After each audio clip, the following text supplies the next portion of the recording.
नमस्कार विद्यार्थी मित्रांनो, मी डॉक्टर तम्मलवार एन. आपल्याला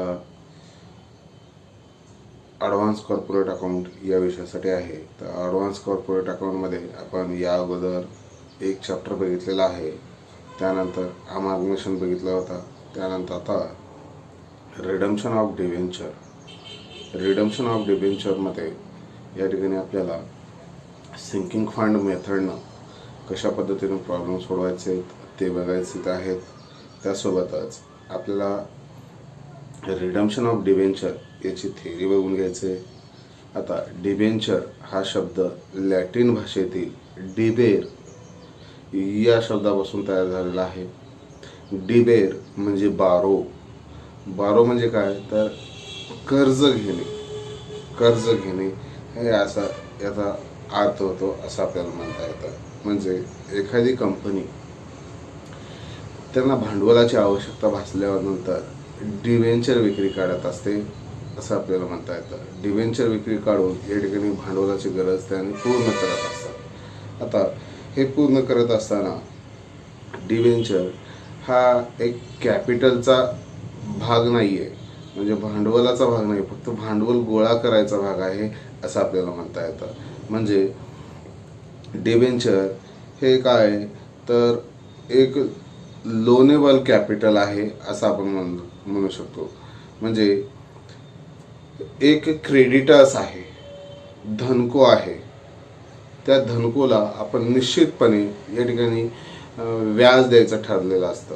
की डिबेंचर हे काही पर्सेंटेज न दिसतं बघा तुम्हाला, 10%, 20%, 15% या पद्धतीनं. मग ते टक्के काय आहे, तर इंटरेस्ट आहे असं आपल्याला म्हणता येतं. म्हणजे या ठिकाणी एखादी कंपनी जर गरज भासली किंवा त्यांना भांडवलाची आवश्यकता भासली, त्यांना त्यांच्या व्यवसायामध्ये इनोव्हेशन करायचं ठरवलं, तर त्यामध्ये या ठिकाणी जी भांडवलाची गरज आहे ती गरज कुठून भागवायची, तर डिबेंचर या ठिकाणी विक्रीला काढून त्याने ती भांडवल गरज भागवतात. आता हे भागवत असताना ते एक एखाद्या क्रेडिटर्सकडून घेतल्यासारखं आहे. ते डिबेंचर होल्डर हे कंपनीचे एक प्रकारचे क्रेडिटर्सच आहेत असं आपण म्हणू शकतो. त्यांना फिक्स्ड इंटरेस्ट या ठिकाणी द्यावा लागतो.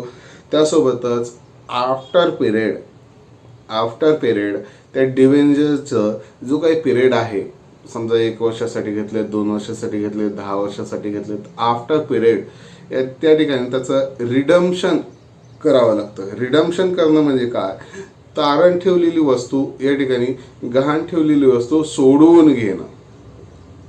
आपण ॲज अ कंपनी या ठिकाणी डिबेंचर विक्रीला काढत असतो, त्यांच्याकडून भांडवल म्हणून ती डिबेंचरची रक्कम आपण घेत असतो आणि त्यांना डिबेंचर चं या ठिकाणी नोंद करून या ठिकाणी आपण देत असतो. हे नोंद करून देत असताना त्याच्यावर फिक्स इंटरेस्टचा रेट ठरलेला असतो. त्यासोबतच कधी तुम्ही पैसे परत देणार हे देखील या ठिकाणी त्याच्यावर नमूद असतं असं आपल्याला म्हणता येतं. आता या ठिकाणी डिबेंचर आणि शेअर्समध्ये फरक आहे. डिबेंचरमुळं देखील भांडवल क्रिएट होतंय आणि शेअर्समुळं देखील भांडवल क्रिएट होतं. पण शेअर्स धारकांना या ठिकाणी मतदानाचा हक्क असतो, डिबेंचर होल्डरला मतदानाचा हक्क नसतो असं आपल्याला म्हणता येतं. त्यासोबतच शेअर्स होल्डर हे कंपनीचे मेंबर असतात, पण या ठिकाणी डिबेंचर होल्डर हे कंपनीचे मेंबर नसतात असं आपल्याला म्हणता येतं. शेअर्स होल्डरला या ठिकाणी प्रॉफिटमधून डिव्हिडंड दिला जातो, पण डिबेंचर होल्डरला या ठिकाणी तो डिव्हिडंड वगैरे दिला जात नाही. तर त्याला फिक्स्ड जे काही इंटरेस्ट आहे तो इंटरेस्टचा या ठिकाणी रक्कम दिली जाते असं आपल्याला म्हणता येतं. आता ज्या वेळेस कंपनी दिवाळखोरीस निघते त्यावेळेस डिबेंचर होल्डरला अगोदर या ठिकाणी रक्कम दिली जाते, त्यानंतर शेअर्स होल्डरला रक्कम दिली जाते असं आपल्याला म्हणता येतं. ठीक आहे, हा फरक आहे शेअर्स आणि डिबेंचर होल्डरमध्ये. आता डिबेंचर म्हणजे काय आपल्याला कळालेलं आहे. त्यासोबतच डिबेंचरचे फीचर्स काय काय आहेत. डिबेंचर एक लोनेबल कॅपिटल आहे. त्यासोबतच क्रेडिटर, डिबेंचर होल्डर एक कंपनीचं क्रेडिटर असतो असं आपल्याला म्हणता येतं. त्यासोबत फिक्स्ड इंटरेस्ट असतं. त्यासोबतच रिपेवेबल किंवा रिडम्पशन आफ्टर सर्टन पिरियड, जे काही ठरलेला पिरियड आहे त्या पिरियड नंतर या ठिकाणी त्याला रिडम्पशन करावंच लागतं. ठीक आहे. त्यानंतर आपण डिबेंचर आणि शेअर्स यामध्ये फरक बघितलेला आहे. आता डिबेंचरचे प्रकार आपल्याला बघायचे आहे. डिबेंचरचे प्रकार, त्यामध्ये पहिला प्रकार आहे रजिस्टर्ड डिबेंचर, म्हणजे नोंदणीकृत डिबेंचर. आता हे नोंदणीकृत डिबेंचर म्हणजे या ठिकाणी हे डिबेंचर कंपनीच्या बुकमध्ये लिहिलेले असतात. जे काही कंपनीचं बुक आहे त्याच्यामध्ये लिहिलेले असतात, रजिस्टर्ड असतात.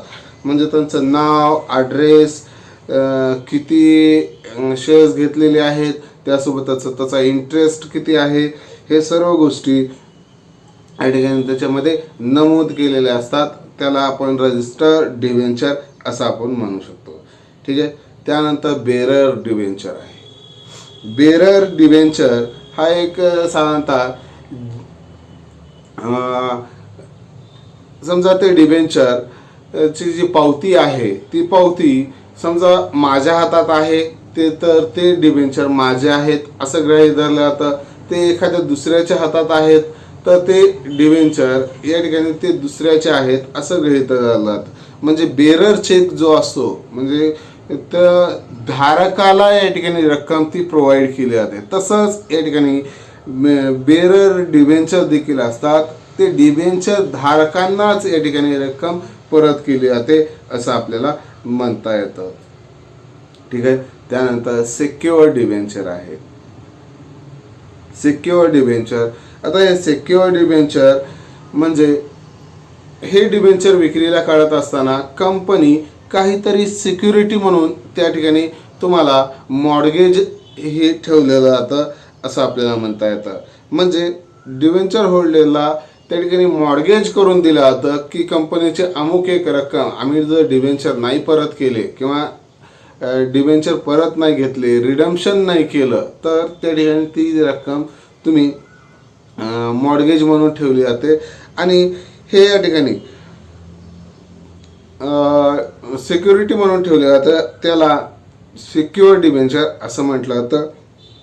आता हे ठेवत असताना दोन प्रकारे ठेवले जातं, एक फिक्स्ड चार्जेस आणि एक फ्लोटिंग चार्जेस. जे काही चार्जेस आहे ते फिक्स्ड चार्जेस आणि फ्लोटिंग चार्जेस या पद्धतीनं या ठिकाणी त्याच्यामध्ये येतं. त्यानंतर अनसिक्युअर्ड डिबेंचर.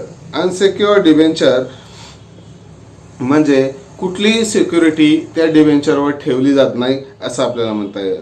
म्हणजे एखादी कंपनी प्रॉमिस करत नाही त्या डिबेंचर होल्डरला किंवा तुझे अमुक एक रक्कम किंवा तुझे जे डिबेंचर घेतलेले आहेत ते डिबेंचर आम्ही एका फिक्स्ड डेटला किंवा फिक्स्ड इंटरेस्टनं या ठिकाणी परत करू असं प्रॉमिस केलेलं नसतं. फक्त या ठिकाणी ॲज इट इज ते विकले जातात, पण त्याला सिक्युरिटी दिली जात नाही कुठलीच. त्याला अनसिक्युअर्ड डिबेंचर असं म्हटलं जातं. त्यानंतर कन्व्हर्टेबल डिबेंचर आहे. कन्व्हर्टेबल डिबेंचर हा एक डिबेंचरचा असा प्रकार आहे की काही कालावधीनंतर या ठिकाणी ते डिबेंचर शेअर्समध्ये कन्वर्ट केले जातात, इक्विटी शेअर्समध्ये कन्वर्ट केले जातात असं आपल्याला म्हणता येतं. याला कन्व्हर्टेबल डिबेंचर म्हणजे काही कालावधीनंतर, 1 वर्षानंतर, 2 वर्षानंतर हे ठरलेलं आहे, त्या कालावधीनंतर या ठिकाणी ते डिबेंचर या ठिकाणी कन्वर्ट होत असतात असं आपल्याला म्हणता येतं. त्यानंतर नॉन कन्व्हर्टेबल डिबेंचर.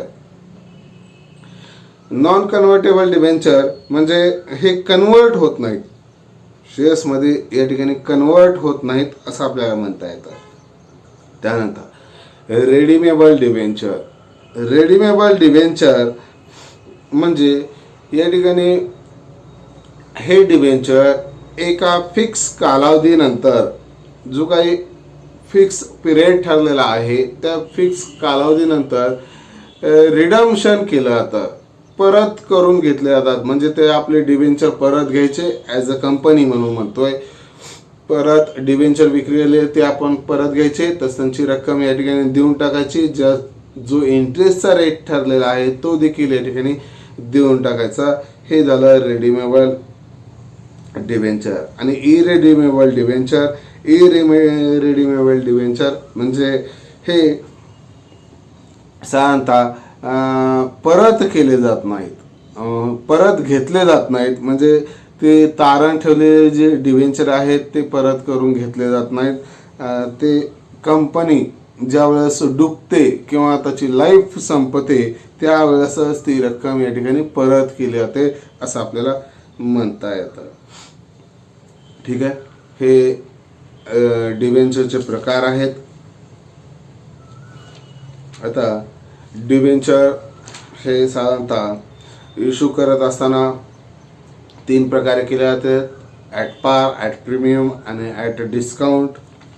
ठीक आहे.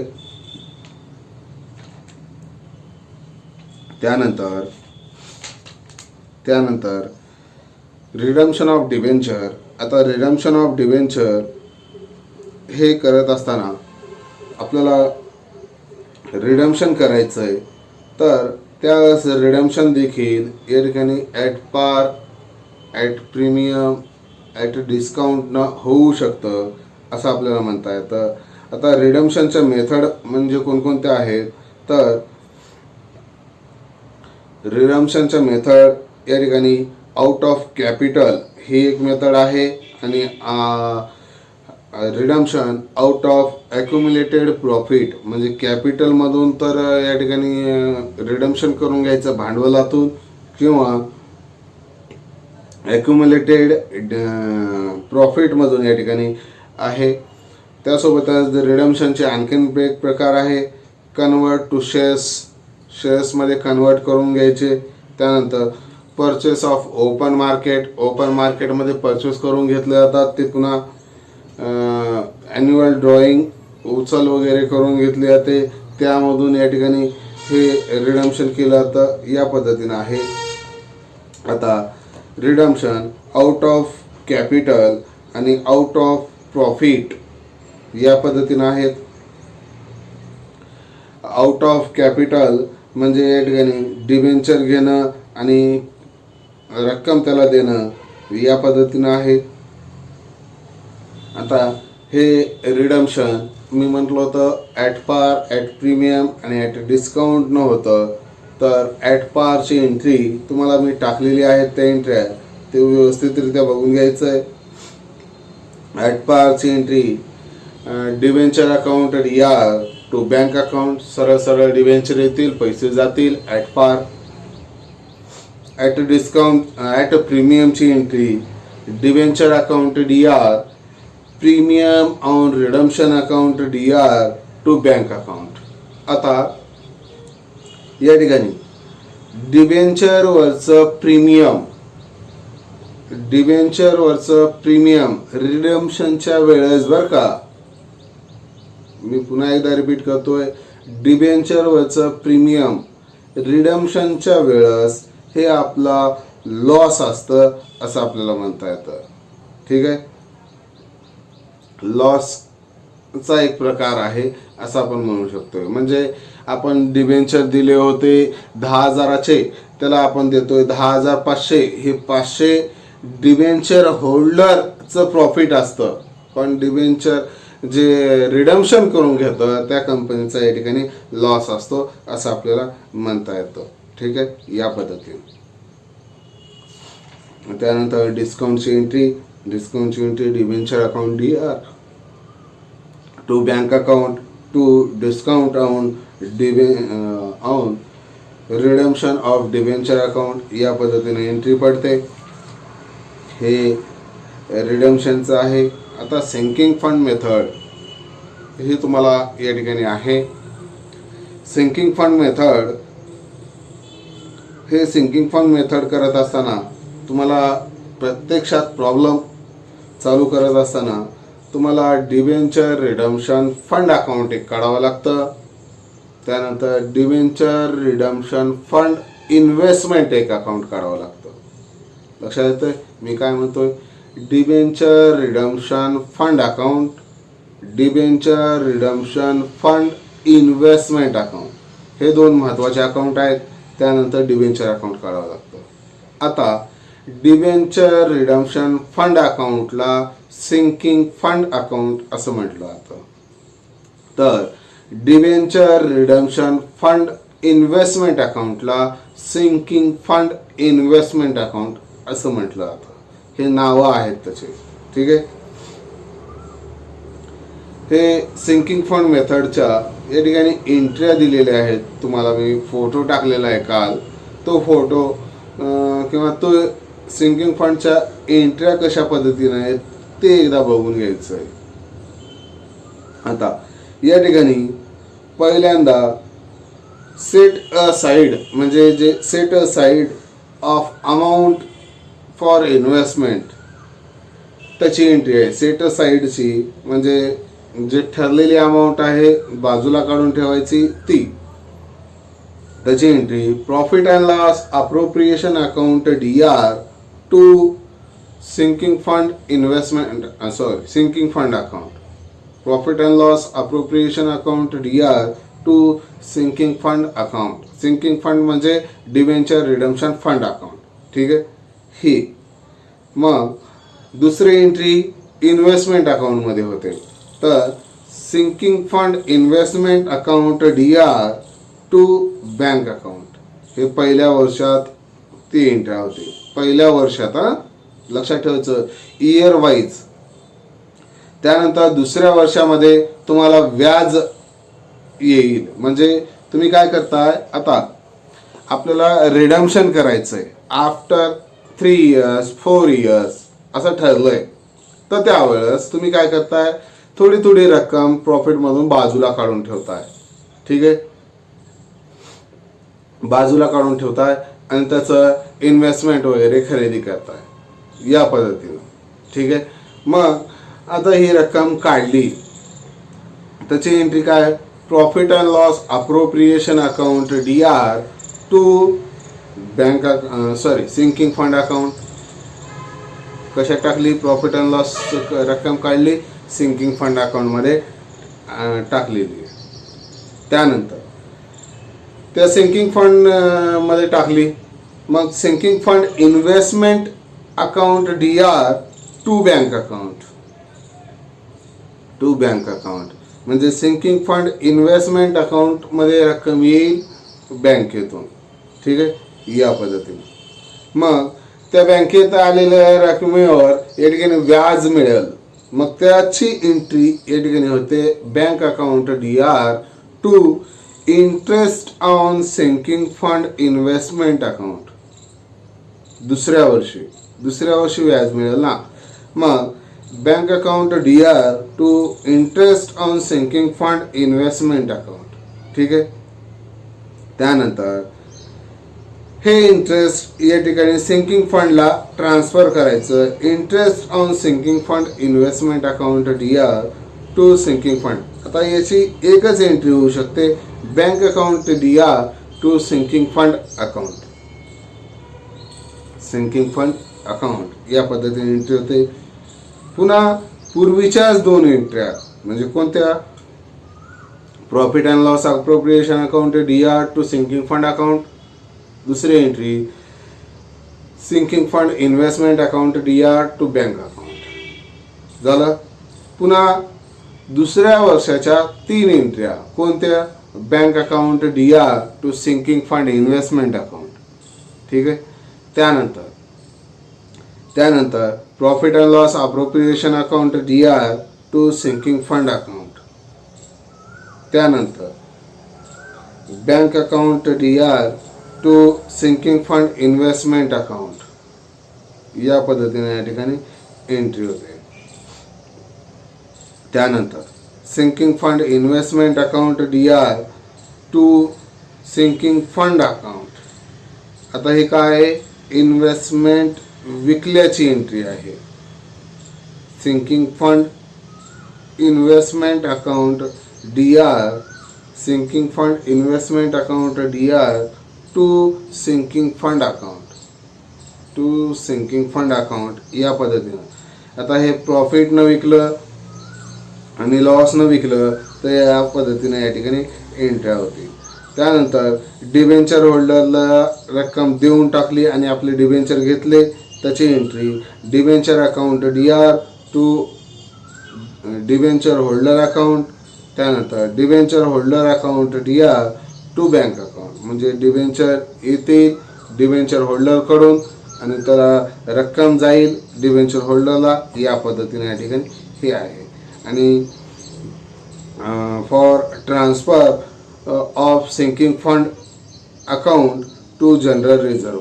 सिंकिंग फंड कुठं जनरल रिझर्वला ट्रान्सफर केल्याची एक एंट्री होते. Sinking fund account DR to general reserve. या पद्धतीने या ठिकाणी एंट्री आहेत. ठीक आहे. या पद्धतीने थेऱ्या एंट्री हे सर्व थेरी झालेली आहे. प्रत्यक्षात नेक्स्ट लेक्चरला आपण प्रॉब्लेमला सुरुवात करू जेणेकरून तुमच्या सर्व कन्सेप्ट या ठिकाणी क्लिअर होऊन जातील. ठीक आहे. धन्यवाद.